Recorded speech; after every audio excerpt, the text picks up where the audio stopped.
dengan kesepakatan kemarin Pak ya, kita kan mengadakan wawancara selama Bapak menjadi pimpinan di sekolah kita ini. Oke Pak, yang pertama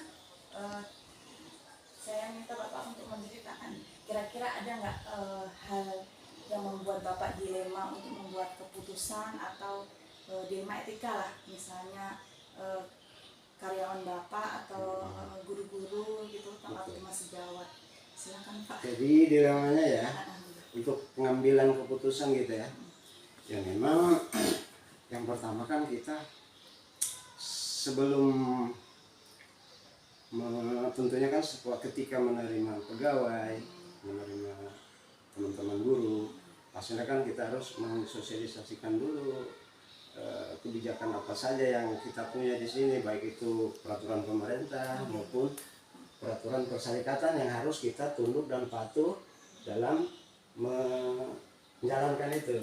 Nah tadi titik tandanya kan di situ dilemanya ya. Memang dilemanya yang pertama itu ketika pertama itu lembaga belum sepenuhnya bisa memenuhi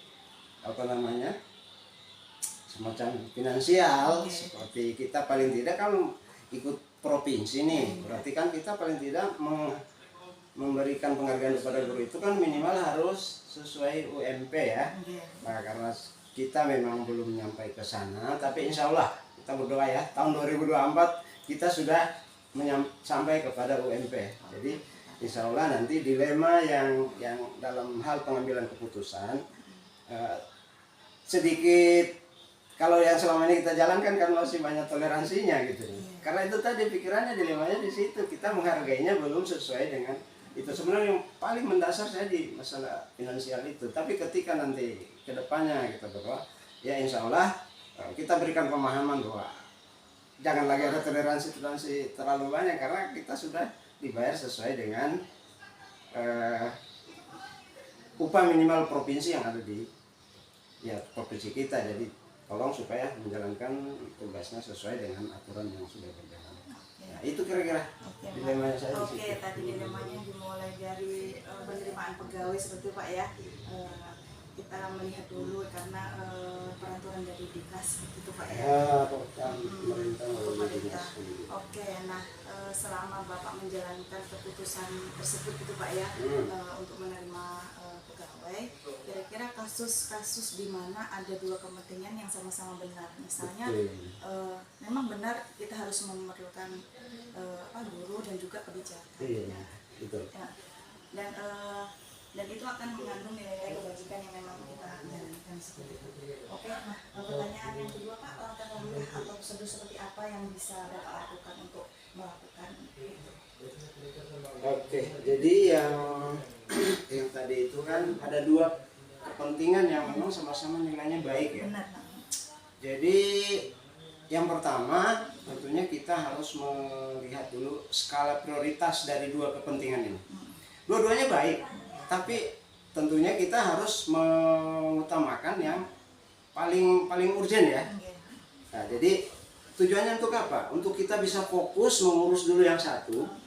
Nah setelah selesai yang satu ini mudah-mudahan sesuai harapan, kemudian kita eksekusi yang satunya lagi gitu. Nah, terus tadi itu langkah-langkahnya itu tadi, ya langkah-langkahnya itu tentunya setiap saya mengambil keputusan tentunya selalu, kalau yang sifatnya klasikal umum itu tentunya kita selalu punya program rakor ya, yaitu minta pendapat teman-teman waktu itu yang bersifat disiplin umum lah. Kemudian ada juga saya kan minta pendapat juga dari teman-teman wakaf, atau kalau sifatnya kejuruan tentunya dari teman-teman kepala program, kepala lab. Itu karena mereka yang lebih tahu di dalam tupoksi itu, mereka lebih paham. Jadi itu langkah-langkah sebelum mengambil keputusan tentunya harus itu dulu. Setelah itu sudah dapat informasi yang lengkap atau mumpuni paling tidak, baru bisa kita ngambil keputusan bahwa A atau B gitu. Kira-kira itu yang kita lakukan selama ini. Kemudian selanjutnya Pak, hal apa saja yang selama ini Bapak anggap sangat efektif dalam mengambil keputusan? Ya, efektif. Nah, kalau bicara efektif ini, jadi kalau kita bicara secara disiplin tata tertib guru pegawai, secara klasikal, secara umum lah katakanlah. Memang tadi kita sudah awali dengan pastinya harus ada sosialisasi.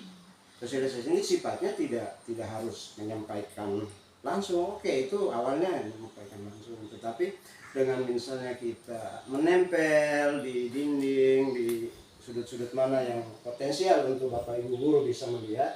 Jadi sana kan ada kita punya namanya kode etik guru dan pegawai. Kemudian ada musyawarah dengan teman-teman, kemudian kita buat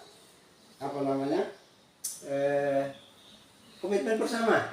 Yang pernah kita buat tanda tangani di dinding itu kan bagian daripada langkah untuk kita menguatkan disiplin kita. Nah, yang paling ini lagi, setiap individu tentunya kan setiap waktu masuk kita harus muatkan dia namanya fakta integritas. Itu juga bagian dari langkah-langkah untuk memberikan pemahaman bahwa Anda harus menjalankan ini sesuai dengan peraturan yang diturunkan dari pemerintah, mulai Dinas Pendidikan Provinsi, Pusat, kemudian Perserikatan Muhammadiyah. Ya, itulah kira-kira yang sudah kita lakukan. Oke. Baik Pak, sekarang kira-kira hal yang selama ini yang merupakan tantangan Pak dalam mengambil keputusan. Dalam mengambil keputusan pasti ada dilema etika tadi Pak ya. Kira-kira tantangannya apa kira-kira? Ya, itu tadi kembali ke persoalan yang dari awal tadi. Jadi maaf Bu, saya banyak toleransinya dalam mengambil keputusan kalau sudah menyangkut individu ya. Karena itu tadi penghargaan kita yang belum sesuai dengan seandainya kita sudah bisa ini menyesuaikan sama dengan pemerintah, katakanlah UMP lah kita samakan. Insyaallah teman-teman mungkin tinggal sedikit saya kasih toleransi, kecuali yang bersifat kekeluargaan, kalau ada anak meninggal atau semua itu nggak bisa, karena kita bekerja itu untuk keluarga. Jadi walaupun kita kerja bagaimanapun, nomor satu itu keluarga harus diutamakan.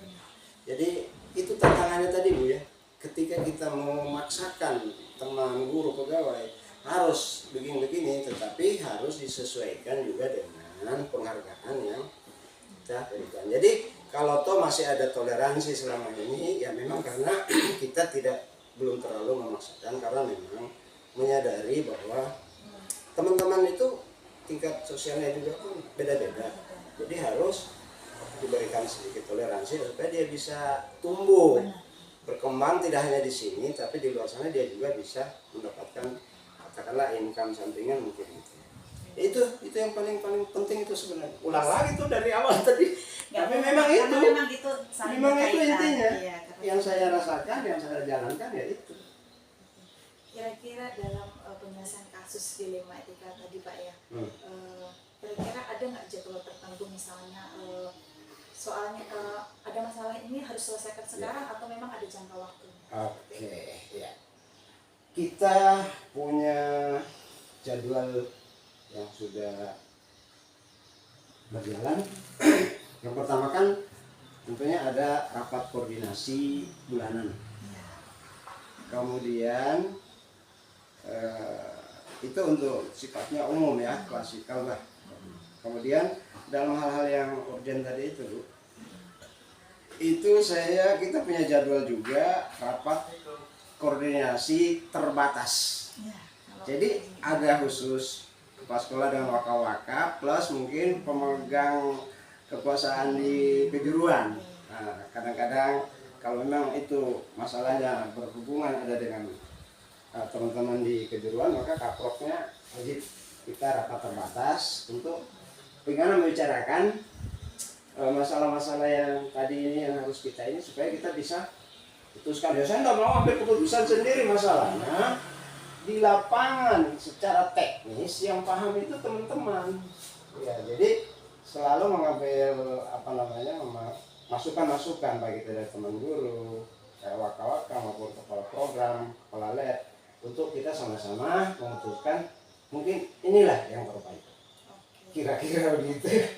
Dan kita punya jadwal ya, jadwal itu namanya rakor, rapat terbatas, itu semuanya jadwal kita itu. Berarti jadwal dan prosedurnya itu berarti Bapak jalankan sesuai dengan seandainya memang ada kasus yang memang harus diselesaikan. Kadang-kadang kan ya. Ibu Lina enggak, kadang-kadang tiba-tiba ada rapat.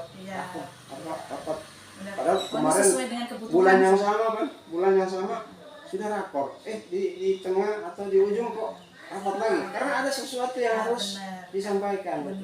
Jadi tidak hanya berdasarkan jadwal, tetapi secara refleksi tiba-tiba sesuai kebutuhan tadi harus secepatnya kita rapatkan, karena kalau nanti berlarut-larut ini akan jadi masalah. Oke Pak. Nah, selanjutnya kira-kira Pak, ada nggak seseorang atau faktor yang selama ini Bapak anggap mudah atau dapat membantu Bapak dalam mengambil keputusan? Kira-kira. Iya, jadi ini kan bicara orang ya, bukan yang Maha Kuasa ya. Maha Kuasa nomor 1. Iya. Pastilah tempat kita nanti. Ininya manusia ya. Jadi kalau seseorang atau individu itu untuk hal-hal yang ini saya selalu melibatkan yang nomor 1 kalau bicara individu itu teman-teman waka. Jadi semua waka itu saya menjadi pertimbangan. Jadi tidak saya harus sebut si A, si B, si C. Pokoknya semua waka itu sangat berperan karena mereka adalah perpanjangan tangan dari kepala sekolah untuk menjalankan kebijakan sekolah kita berdasarkan aturan pemerintah maupun aturan persyaratan untuk bisa dilaksanakan di lapangan. Jadi kalau individu-individunya ya waka-waka itu yang harus kita libatkan karena mereka yang membidangi secara teknis gitu. Ya itu kira-kira jawabannya Bu ya? Oke ya Pak. Baik Pak. Tidak ada orang spesial. Oh iya benar Pak. Maksudnya kan ini hanya ini. Iya. Oke, kira-kira Pak selama tadi kita sudah berbincang Pak ya. Kira-kira apa tadi yang Bapak bisa ambil ya hikmahnya atau pengalaman dalam mengambil keputusan? Sip, mantap. Jadi ini mohon maaf sebelum SMK kita kan baru lahir tahun 2010 ya. Jadi sejak saya memimpin sekolah di tahun 2001 itu di SMP ya, kemudian SMA sampai tahun 2012. Nah sekarang sudah 2023, berarti kurang lebih 22 tahun ya saya memimpin sekolah. Jadi dinamika yang saya dapatkan itu bahwa setiap individu itu pasti memiliki karakter yang berbeda-beda. Maka pendekatan kita pun dalam hal membina itu pun harus dengan cara-cara yang beda. Ada yang kita tegur secara secara lisan, sudah bisa. Kemudian ada juga ketika kita rapat kita sampaikan secara verbal juga, secara umum bahwa tidak menunjuk si A si B, dan saya tidak punya ciri untuk mempermalukan teman-teman di depan teman-temannya juga. Kalau ada yang seperti yang urgen-urgen, ada si A, si B, si C, itu saya selalu manggil dulu di ruangan. Jadi di ruangan itu kita diskusi. Saya itu ngajaknya diskusi, tapi arahnya ke masalah yang dia lakukan, misalnya kesalahan dia lakukan, akhirnya dia merasa gitu. Tidak langsung menjustice itu, menembak enggak. Jadi saya ajak dulu diskusi. Saya bawa dulu dia ke awan-awan supaya dia bisa memahami ternyata gitu. Jadi setiap karakter individu baik itu wanita maupun pria itu setiap manusia pasti beda. Maka cara pendekatan kita dalam menyelesaikan masalah pun tidak harus sama. Karena perbedaan tadi itu, maka metode yang harus kita lakukan juga harus beda. Kira-kira itu yang bisa saya sampaikan. Oke, ya. Baik Pak, terima kasih sudah mengganggu waktunya. Alhamdulillah, malah senang. Sering-sering lah. Oke Pak. Oke Pak, terima kasih banyak Pak. Assalamualaikum. Waalaikumsalam warahmatullahi wabarakatuh. Sama-sama. Makasih Bu Lina ya. Oke.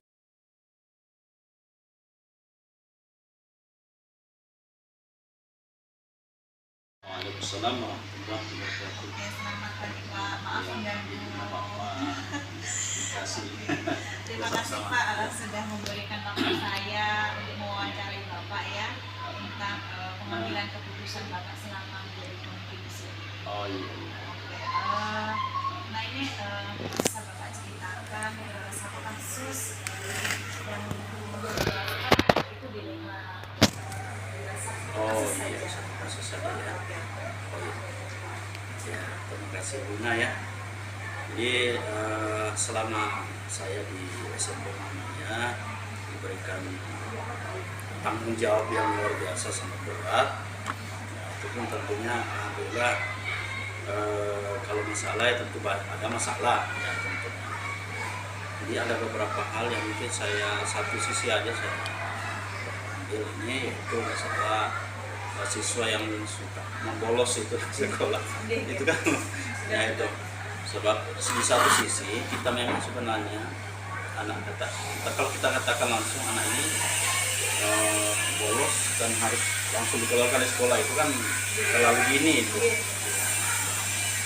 Cuma ya tentunya perlu pembinaan kedisiplinan kita supaya kalau satu ada seperti itu terjadi maka yang lainnya juga tidak mengikuti.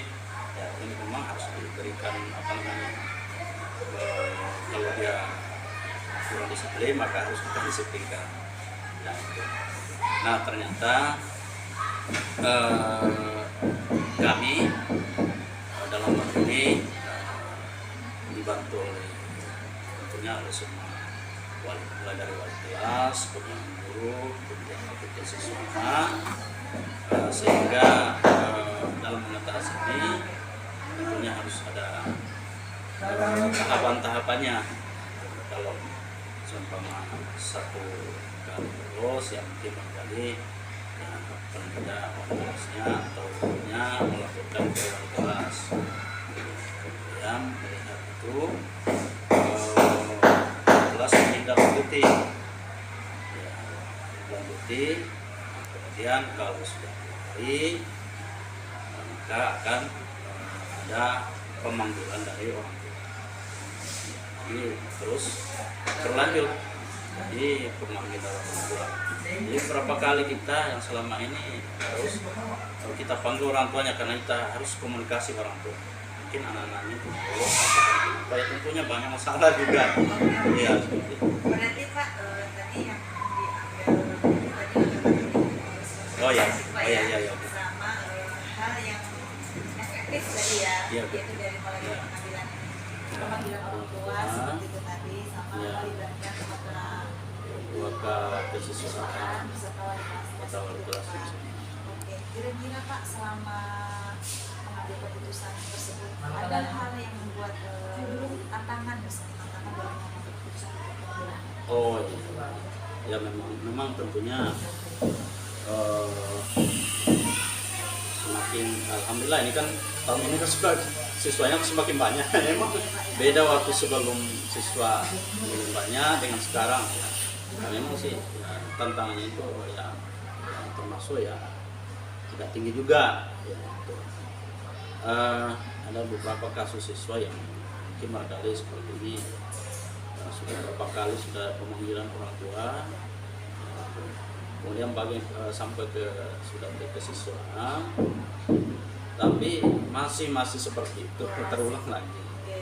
Nah intinya supaya anak-anak ini di satu sisi kita tidak apa namanya dirugikan, maka tentunya kita terus panggil orang juga dan membuat surat pernyataan itu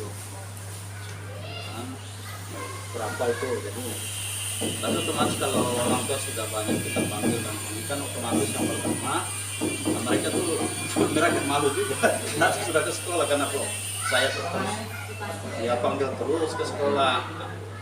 Dan tantangannya itu terkadang juga orang tua itu kalau sudah beberapa kali dipanggil itu malu ya ke sekolah. Nah itu dan dia mengatakan biarlah kami serahkan sepenuhnya ke sekolah. Nah itulah yang tantangan tersendiri bagi kita. Di satu sisinya bagaimana kita kan peranan itu tidak hanya pendidikan berhasil kalau hanya di sekolah. Ya tentunya ya harus kerjasama. Ya, orang tua pun juga harus koordinasi. Kalau diserahkan sepenuhnya ke sekolah kan, iya maksudnya sekolah ya mau diapain di sekolah kalau dari rumah juga nggak di apa namanya diberikan bimbingan. Ya, paling tidak sama-sama kerjasama yang baik antara sekolah dan orang tua, dan intinya adalah koordinasi. Kira-kira setiap pengambilan keputusan itu apakah ada jangka waktu atau memang ada kasus masih diselesaikan seperti apa kalau keuangan mengambil keputusan? Ya. Jadi biasanya ya kalau pengambilan keputusan itu biasanya kalau sudah mentok kita salah itu tetap kita apa namanya berikan kesempatan kepada siswa untuk berpikir dulu, ya paling tidak diskusi dulu, setelah itu dimasukkan kembali.